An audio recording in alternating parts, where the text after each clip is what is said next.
Canelo mentioned that you crossed the line with his mother.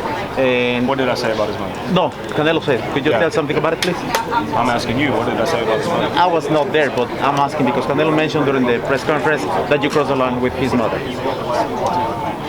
You can say no or No. nothing about Do you it. know about my mom?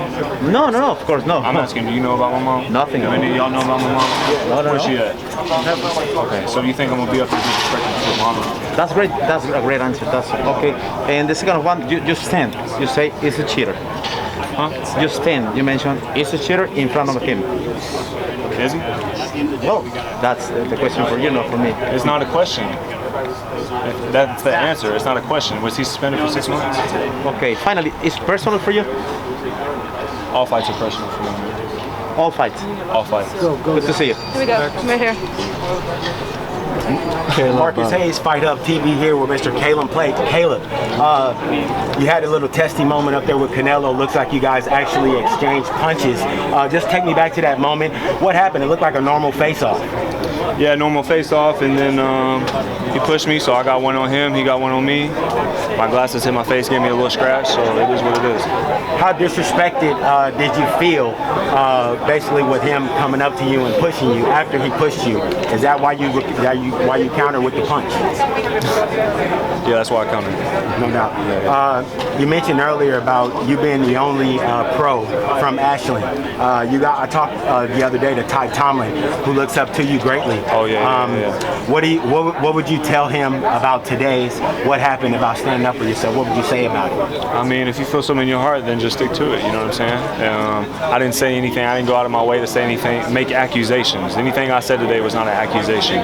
So if facts are facts, then you got to let the facts be the facts. And talk about standing on those facts. A lot of the things pretty much everything that you said today could be proven as fact.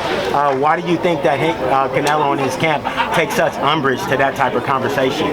I'm not sure. I mean, if it wasn't true, then there'd be no reason to get mad about it, I guess. But, it seemed like that's a soft subject, a sensitive subject for him. So I'm not sure why you'd have to ask him.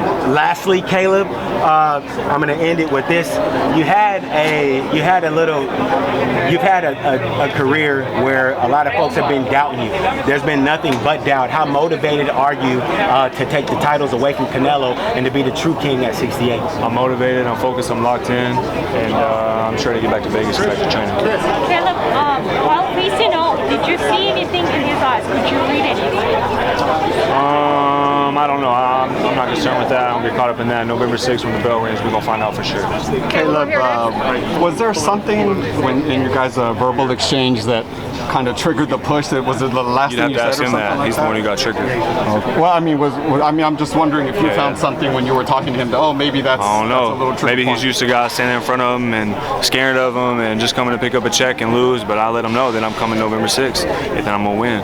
And, right here. Sorry, we got to keep guess he moving didn't down like the line. that. When you touched your cheek and you felt the blood, were you somewhat concerned, like, maybe this, I don't know, like, did your mind start running, maybe this might be bad for the date? Or yeah, at first split second, I'm like, man, how bad is this cut? But I went in the bathroom, it's just a scratch, and my glasses poked up, went against my face, and so it left a scratch right there, and so it was just bleeding from that. But it's not deep, I won't need stitches or anything like that, so I'm not concerned, I'm not worried. He got one on me, I got one on him, so tiebreaker coming over. It looked like in the exchange he kind of open palmed you with the right hand. Did you feel anything of that? Did you kind of roll with it? No, he pushed me. I went to hit on him, and his arm. That's why his arm was bleeding. That's why he's down it, because it hit my sunglasses.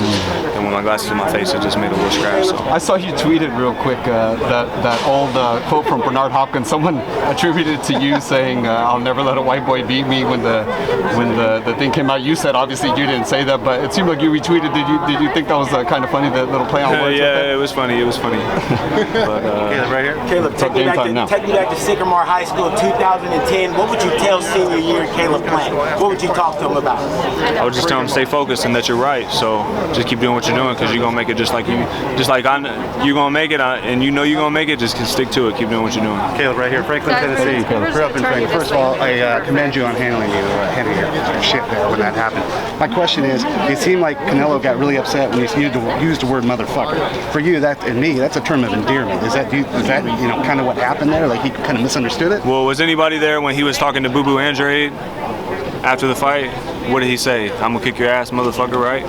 So when he says it, it's one thing, but when somebody else says it, I guess it's something completely different. So that's not how he took it. He knew what I said and he knew what I was saying. He just, took it upon himself to do what he did. But like I said, he got one on me, I got one on him. So it sounds like he was coming up with excuses for his actions, yeah? Basically. All right, can you give a shout out to Blue Moon Boxing?